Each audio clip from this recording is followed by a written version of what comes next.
Let's ask ChatGPT about when will Windows 12 be released.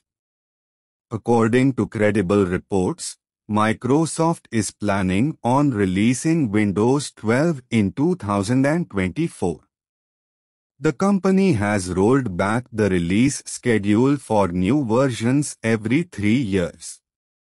Windows 11 originally became available in October 2021, which could indicate that Windows 12 might also release in October 2024.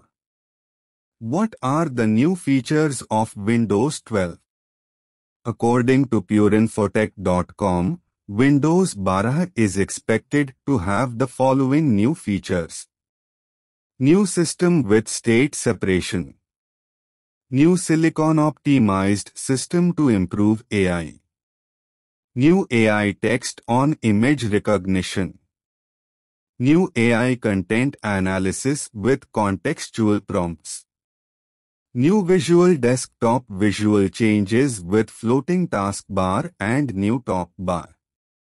Other possible features for Windows 12 include better Android app support, an increased reliance on the Settings app, UI enhancements, better overall performance, new icons and animations, and additional settings for users to tweak.